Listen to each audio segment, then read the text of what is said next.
Labą dieną. Deputate, o ko toks nusiminęs, ką? Nu kaip nenusiminti, Jonaitį, niekaip nepavyksta suformuoti kabinetą. O, tai jūs kaip paksas formuojat kabinetą. Ne kaip paksas, bet aš formuoju savo kabinetą, baldų, supranta?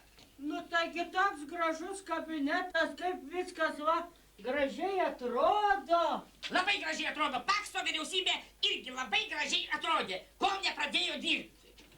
Nu, tai deputate, kasgi čia jums nepatinka toks gražus kabinetas? Palaukit, to jau aš Jonaitį jums išaiškinsiu. Nu. Štai, paimkim va šitą kėdę. Paimkim, Mano nu. kėdė. Nu. Keliems metams jūs mane deputatu išrinkote, a?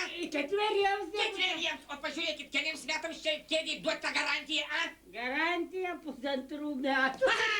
Pusantrų metų ir nėra ko šaipytis. Tai kaip aš ant tos kėdės sėdėsiu 4 metus? Nusiraminkit, deputate, nusiraminu, ką Gerai. ten ta kėdė, ką ten naują nusipirksit, bet gyva. Stalas koks puikus, va. Stalas neblogas, nepriekaištauju, bet tik 4 stalčiai. Nu. Atėjo vakar toks nuliūdęs žmogelis, supranti, dėjo į stalčių 500 litų ir dugną išspaudė. Tai gal per stipriai paspaudėte. Tai žmogelį.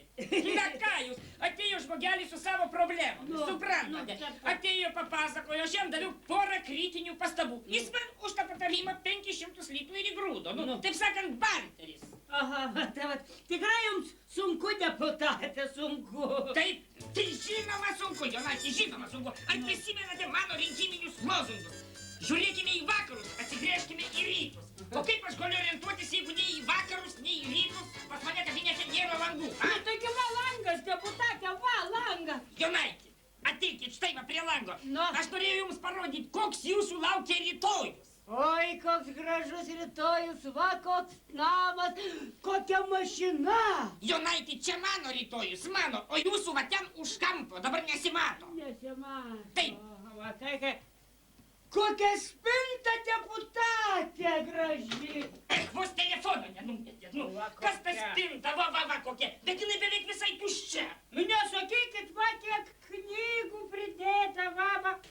O, deputate, žiūrėkit, netokia jau ir tuščia. Nu, ką čia dirba, čia kritiniam atveju ir tai tik garbingiems svečiam uždarykit stalčių. Tai gal įpilkit. Nu, baikit.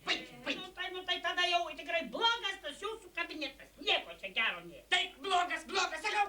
Nu, tai ką ruošiatės daryti tada, nu? Dėl jūsų deputatų, dėl jūsų rinkėjų visada aš turiu kažką sugalvoti. Nu, tai kągi dabar jau sugalvosit. Nu, tai... Gerbiamas Jonaitį, o dabar aš sugalvoju šituos naujus baldus paimu ir nunešu į savo naują namą. Namą? O čia atvežu iš Uošvienės sodo namelio baldus. Kaip? O kodėl, deputate, jūsų kabinete nėra Vytauto? O tik kiek valandų? Va. Dabar po 11:05 Vytautas dabar bėga į parduotuvę, suprantat? Taigi ne apie tokį Vytautą kalbų, deputate. Apie kurį? Nu, apie Vytautą didįjį, nu, apie kurį. Ne, tai kad jis pas mus savivaldybėj nedirba. Nu, vėl nesupratot, kalbu apie Vytautą, nu, šitą, nu, herbas mūsų Lietuvos. Ai, nesupratau, Jonaitį. Suprantat, aš pagalvoju, kad pas mus kai tokia vat nestabili ta padėtis, keičiasi tai Vytautas, tai Antanas, tai Algirdas, tai suprantat, geriau pakabinau va neutralų. Dabar jis nors visą laik šypsosi ir gerą nuotaiką man suteikia. Gera nuotaika. Nebloga. Daro. Nu, bet po vieną ir sklą. Gerai, tai galvoju.